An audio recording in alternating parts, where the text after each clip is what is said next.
Le Cynic, rivière du Massif central qui prend sa source à 1575 mètres d'altitude dans le département du Cantal, s'écoule jusqu'en Aveyron et se jette dans la Brome, un affluent de la Truyère.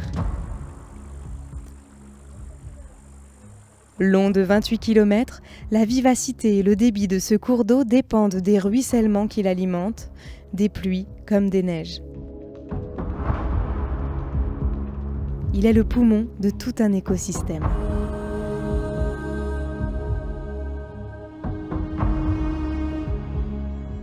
Il est aussi le réservoir en eau potable de 6 communes du bassin de vie du Carladèze et de Saint-Hippolyte, soit près de 3200 habitants à l'année, hors période estivale, pendant laquelle la population double. Une usine d'alimentation en eau potable est en service sur le bassin de vie du Carladèze depuis 1968.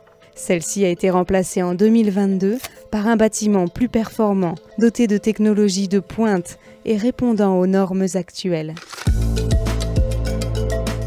Elle est située à Pont-la-Vieille, sur la commune de Thérondelle, le point le plus haut du territoire pour desservir de manière gravitaire toutes les communes du Carladèze et Saint-Hippolyte. Pour assurer son fonctionnement, la communauté de communes a contractualisé par délégation de service public avec l'entreprise Veolia. Qu'est-ce qu'elle a d'innovant techniquement? Alors déjà, de par son bâti, ensuite de par les traitements choisis, puisqu'à ce moment-là, nous avons fait le choix de traitements beaucoup plus sobres, la qualité de l'eau globalement, le traitement des boues de cette usine, c'était un ensemble de normes que nous devions atteindre. La station d'alerte, c'était quelque chose que nous n'avions pas non plus. Elle est placée en amont du Cynic et elle permet de garantir tous les risques de pollution liés à l'eau potable. 3 lagunes ont été créées. Une fois les boues séchées, nous arrivons à clarifier de l'eau et à la rejeter dans le Cynic. L'usine fonctionne en autoconsommation pour au moins 50% avec la pose des 600 mètres carrés de panneaux photovoltaïques. Nous avons travaillé en étroite collaboration, en concertation continue. Il y a eu bien sûr les services de l'État, tant cantaliens qu'aveyronnais, les services du département, les entreprises, le délégataire Veolia et la communauté de communes, bien sûr partie prenante pour tout ce projet. Reprenons le parcours de l'eau. Elle arrive à l'usine de traitement après pompage dans le plan d'eau artificiel créé par un seuil dans le cours d'eau du Cynic. Pour maintenir la continuité écologique du cours d'eau, un chenal de dérivation a été créé. Au sein de l'usine, l'eau suit un process de traitement robuste et performant. Pré-traitement de l'eau avec la technologie Actiflow, filtration en bicouche sur sable et sur charbon actif au grain,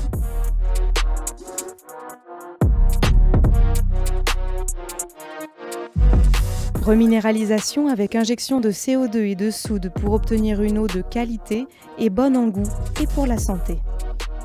Désinfection au chlore pour empêcher tout développement bactérien et stockage dans un réservoir d'un volume de 500 mètres cubes situé sous l'usine.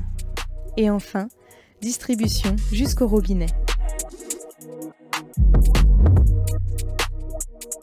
L'ouverture de l'usine en 2022 a coïncidé avec une sécheresse forte qui a affecté le cours d'eau du Cynic, seule ressource d'eau brute de l'usine. Avec le changement climatique, c'est une réalité. Les épisodes de sécheresse sont plus marqués, plus récurrents et impactent fortement le milieu. L'eau n'est pas une ressource inépuisable. Pour préserver le Cynic et sa biodiversité, les prélèvements doivent suivre les prescriptions environnementales définies dans l'arrêté de déclaration d'utilité publique du 3 décembre 2019. Lorsque le débit du Cynic diminue à 120 litres seconde, il atteint son débit minimum biologique pour garantir la vie, la circulation et la reproduction des espèces qui y vivent. Le niveau vigilance est déclenché. Si le débit du Cynic atteint 90 litres seconde, le niveau alerte est activé. Le pompage dans le cours d'eau ne peut reprendre que si les services de l'État accordent une dérogation. Une cellule de crise se met alors en place dès ce niveau atteint. Si le débit du Cynic atteint les 45 litres seconde, le niveau de crise est atteint et le pompage dans le cours d'eau est arrêté jusqu'à ce que le débit remonte. L'usine est alors uniquement alimentée en eau potable par camion-citerne en dessous de ce seuil. Comme c'est le cas partout ailleurs, l'eau en Aubrac-Arladès-Viaden est fragile. La communauté de communes, face au constat, s'est mise en ordre de marche. En ordre de marche partenarial. Les services de l'État sont des partenaires fondamentaux d'une action parce qu'il s'agit de ne pas se tromper dans la mise en œuvre de nos actions. Il s'agit de voir à long terme. Donc nous avons engagé une réflexion collective à travers ce que l'on appelle un schéma directeur qui doit nous permettre de privilégier une solution ou des solutions d'approvisionnement pour l'ensemble de la communauté de communes, mais aussi de partager avec nos voisins distributeurs d'eau parce que l'eau doit être, à mon sens, c'est un bien commun qui doit être partagé.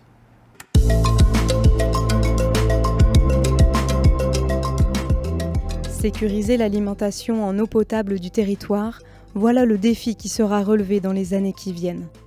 Les enjeux sont également de prendre en considération les besoins et problématiques du monde agricole, des industriels, des habitants et des consommateurs du territoire et de les accompagner vers une efficience des usages de l'eau.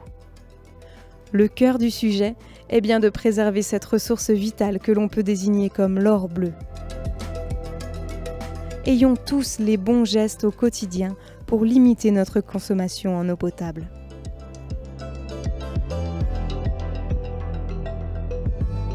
Parce que chaque goutte compte.